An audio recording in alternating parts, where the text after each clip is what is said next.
tiene un complemento, indudablemente, cuando hablamos de fisiología. El complemento perfecto del sistema, o del corazón, mejor dicho, es el aparato circulatorio, ¿no? La función del corazón, que es una función... ¿Qué hace el corazón? Exacto, es un bombeador, ¿no? Es una bomba de cebado, que empuja hacia adelante. La función del corazón no tendría ningún sentido si no existe el sistema circulatorio. Ningún sentido.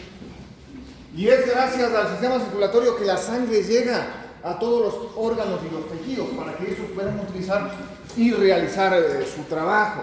Entonces, el corazón tiene un complemento perfecto para realizar su función, para hacer que llegue la sangre hacia los tejidos.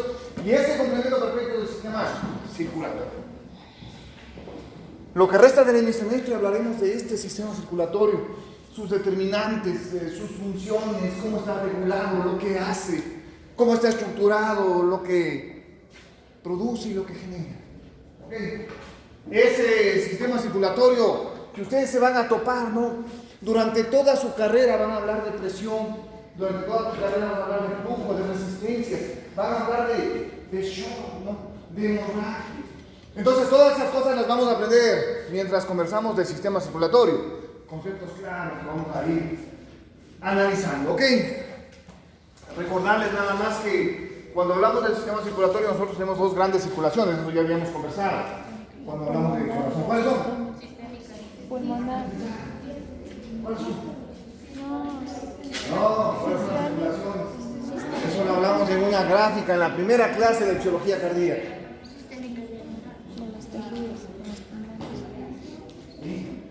Antes era mayor y menor, ¿verdad?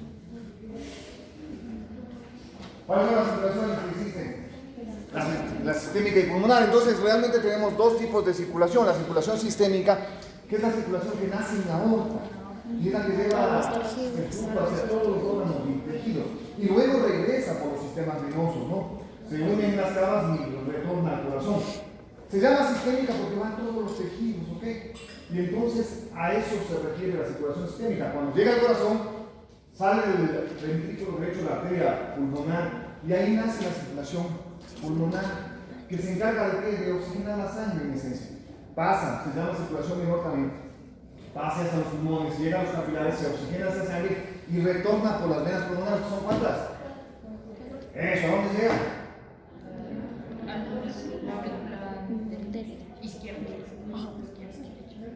Exacto, llega a la aurícula izquierda, ¿no es cierto?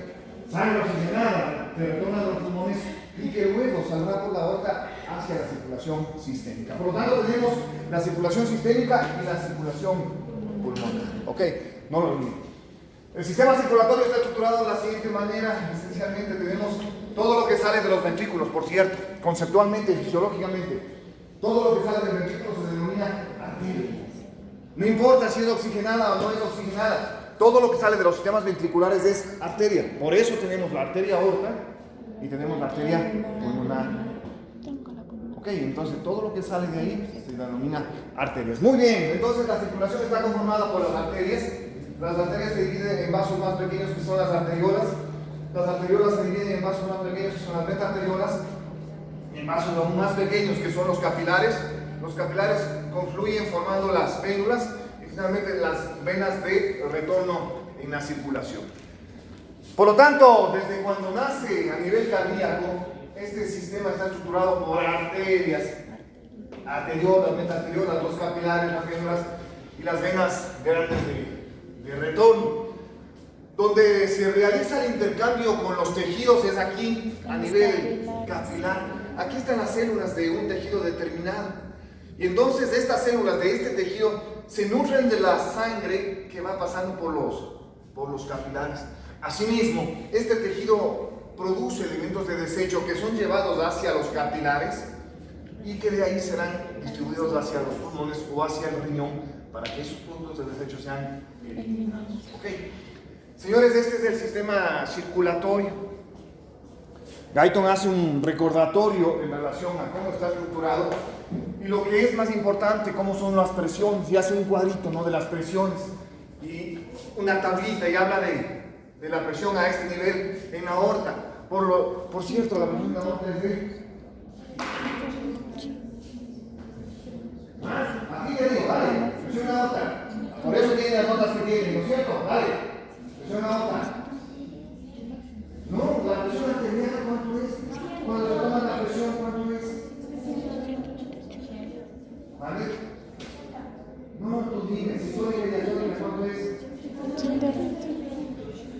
Entonces recuerden siempre que la presión a nivel de la aorta estamos en 120/80, la presión sistólica y diastólica.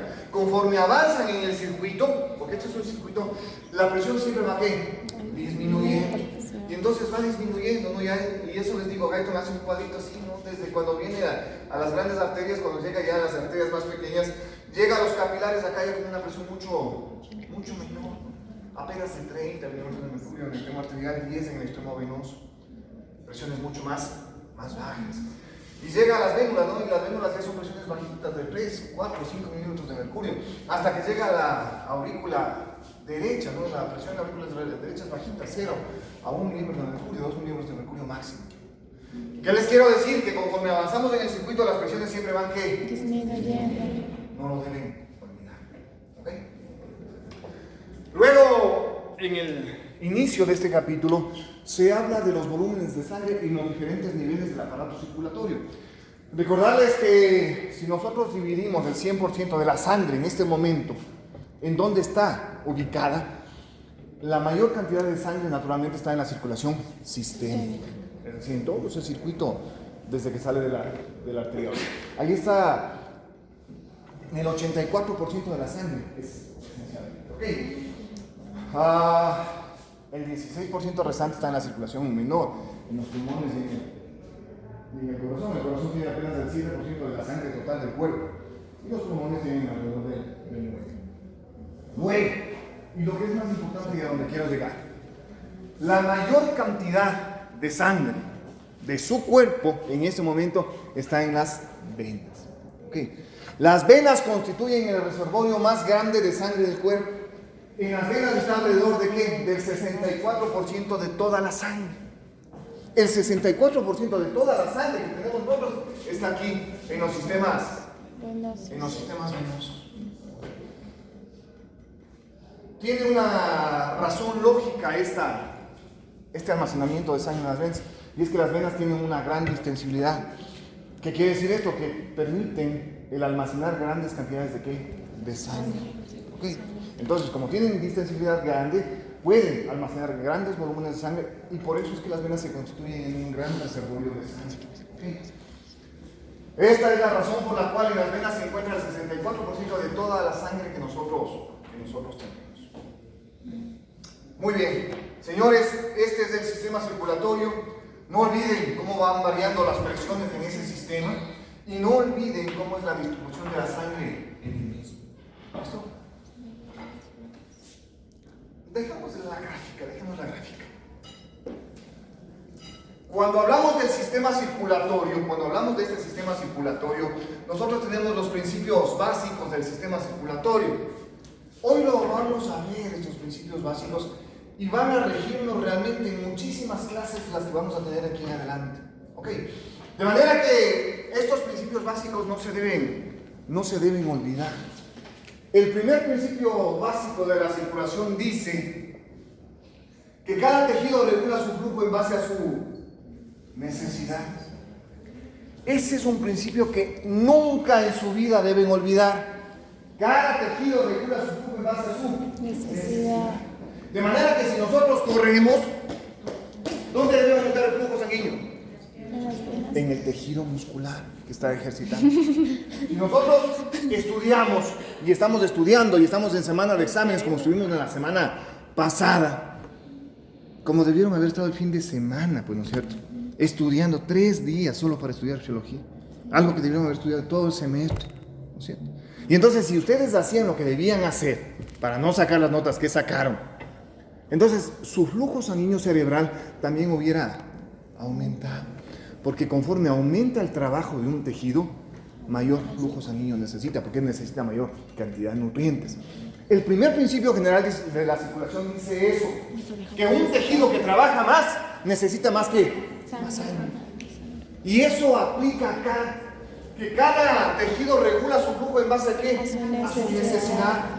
Si estamos comiendo, después de comer, ¿qué tejido necesita más flujo? El estómago. Gastrointestinal, el tejido digestivo, el sistema digestivo. ¿Por qué? Porque necesita realizar funciones de absorción. Ok, de manera que, les vuelvo a repetir, cada tejido regula su flujo en base a lo que necesita. Hay estudios en relación a esto del flujo sanguíneo cerebral, por ejemplo. Hay estudios que hicieron en Inglaterra, ¿no? Y entonces ahí se vio en las universidades, flujo sanguíneo cerebral midieron en época de exámenes y en época en donde no había exámenes. Y el flujo sanguíneo cerebral durante los exámenes aumentó muchísimo entre los universitarios. Eso aplica acá, a esta teoría que dice que cada tejido regula su necesidad. Si un tejido necesita más, mayor flujo va a tener. Ya vamos a analizar durante todos estos capítulos cómo es que regula un flujo un tejido ese flujo. Ya lo vamos a analizar. Por lo pronto, recuerden este primer principio general. El primer principio general dice que un tejido regula su flujo en base a su necesidad. En otras palabras, dicho de otra manera, si un tejido trabaja más, ahora bien, si llega más sangre hacia un tejido, porque este tejido está trabajando más, esta sangre debe retornar, pues, ¿no es cierto? Aquí llega más cantidad y más cantidad va a salir. Y eso es lo que regula al segundo principio general de la circulación, que dice que el gasto cardíaco está regulado por los flujos sanguíneos tisulares, es decir, los flujos de los tejidos. En otras palabras, ¿qué trata de decir el segundo principio general? Trata de decir que el gasto cardíaco, es decir, la cantidad de sangre que va a salir del corazón, dependerá del gasto de los tejidos tisulares, es decir, cuánta sangre pasa por el tejido. En otras palabras, mis queridos amigos, lo que les trato de explicar es que si un tejido trabaja más flujo va a tener. Eso hace que más retorno de sangre venga por las venas. Eso hará que más cantidad de sangre llegue hacia el corazón y más cantidad de sangre salga del corazón. Por lo tanto, modificará ¿qué? El gasto cardíaco.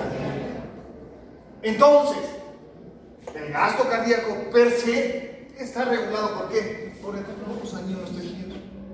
Si dormimos, estamos en estado pasivo, el tejido trabaja menos.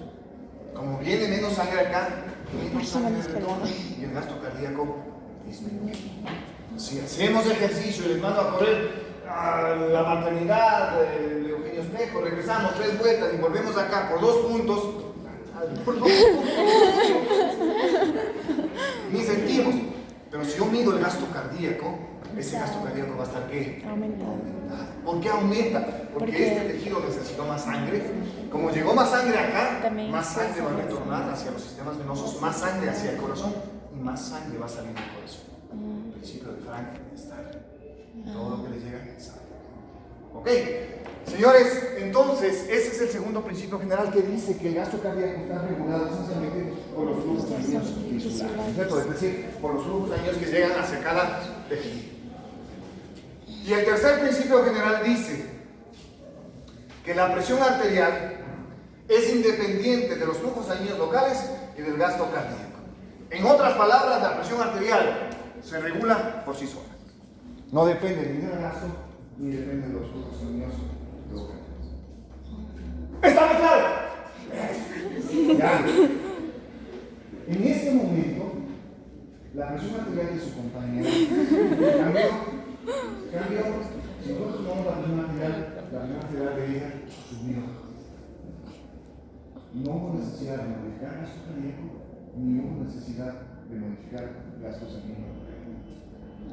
¿Por qué? La presión arterial se regula por sí sola, independientemente de gasto,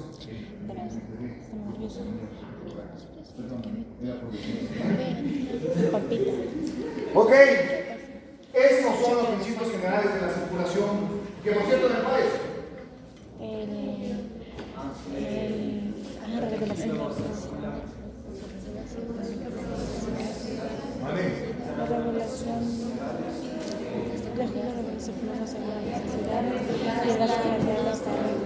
pero si te acabo de dar hace 2 minutos, loco, los principios generales de la circulación.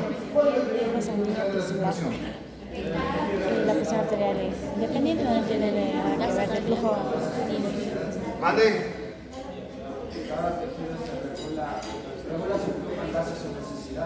Los tejidos regulan su flujo en base a lo que necesitan, pues hijo. O sea, esto es tan básico como la vida misma, pues, ¿no es cierto? Si nosotros necesitamos comer, ¿qué tenemos que hacer? Alimentar. Comer, pues alimentarnos, ¿no es cierto? Porque necesitamos hacerlo para vivir. El tejido hace lo mismo, ¿no?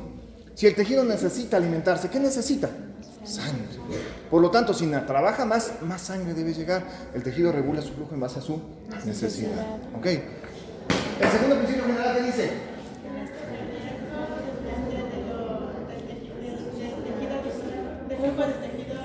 El gasto cardíaco dependerá de los flujos sanguíneos tisulares, de cuánto esté pasando hacia el tejido, ¿cierto? Cuánto retorne hacia los tejidos. Y el tercer principio, ¿qué dice?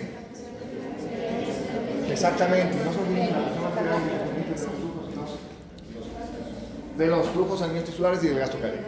Ahora bien, asumamos que este es un vaso sanguíneo. En un lado del vaso está 100 milímetros de mercurio de presión y en el otro lado del vaso, del extremo del vaso, tiene también 100 milímetros de mercurio de presión. Señorita de lentes, en ese vaso sanguíneo, ¿de dónde pasa la sangre?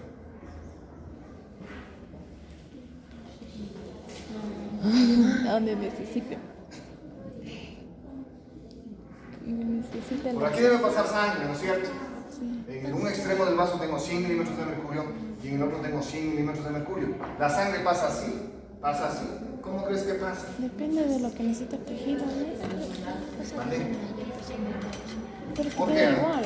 Así. Ay, pero este día. ¿Con esas presiones tengo flujo? Nunca. Para que exista flujo debe haber ¿qué? Diferencia de presión. Sí, siempre, no se olviden. Para que exista flujo a través de un vaso debe haber diferencia de presión. Porque la fisiología es perfecta. Por Dios santo, la fisiología es perfecta, mija. Absolutamente perfecta. Por eso es que en la circulación las presiones siempre van ¿qué? Disminuyendo. Porque hay diferencia de presión y entonces ahí puede haber flujo. Porque para que exista flujo necesita siempre que haya diferencia de presión. Y el flujo siempre va de dónde? De mayor presión hacia menor presión. Por lo tanto, si yo tengo 100 y acá 70 en el extremo del vaso, ¿de dónde va el flujo? Ahora sí va de aquí hacia acá. Entonces, siempre recuerden que para que exista flujo sanguíneo debe haber una diferencia de presión. Y aquí nace lo que se conoce como la ley de Ohm. La ley de Ohm dice que el flujo sanguíneo es directamente proporcional a la diferencia de presión e inversamente proporcional a la resistencia. ¿Ok? En otras palabras, el flujo, o sea, la cantidad de sangre que va a pasar por el vaso es directamente proporcional ¿a qué? A esta diferencia de presión. Mientras mayor sea la diferencia de presión, más flujo va a haber. Y la otra cosa es que es inversamente proporcional a la resistencia. ¿Qué es la resistencia? El impedimento de la pared del vaso al flujo de la sangre. Quiere decir que si la resistencia aumenta, es decir, se cierra el vaso y aumenta la resistencia, ¿qué va a pasar con el flujo? Va a disminuir. Si aumenta las resistencias, Disminuye. y en cambio si el vaso se dilata, Aumenta. disminuye las resistencias porque está dilatándose, está relajándose. ¿Qué va a pasar con el flujo? En otras palabras, si este vaso se dilata, Aumenta. más dinámico, Disminuye la por lo tanto resistencia. mayor que mayor. Eso dice la ley de Ohm. La ley de Ohm dice Directamente que proporcional. el flujo depende de la diferencia de presión y depende de la resistencia que nos puede ofrecer un vaso. ¿Okay? Señores, cada uno de estos determinantes los veremos en la siguiente clase. Por lo pronto, recuerden cuál es la ley de Ohm. ¿Qué dice? El flujo depende de la diferencia de presión y es indirectamente proporcional a la resistencia.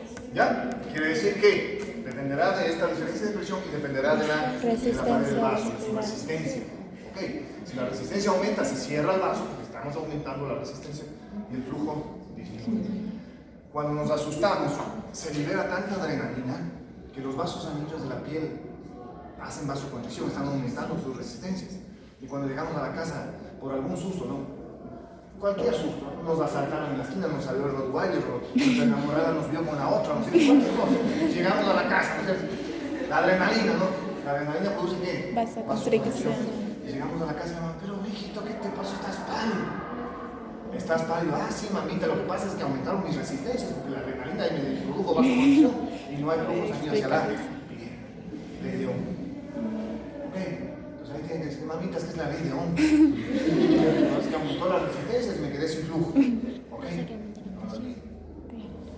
Esta es la ley de Ohm. Hasta ahí vamos a quedar.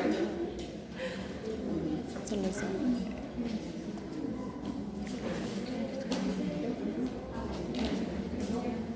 Ustedes son Ay, no.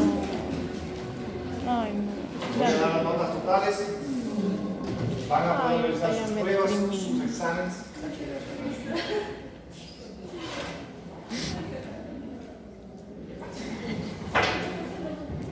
Ya acabamos.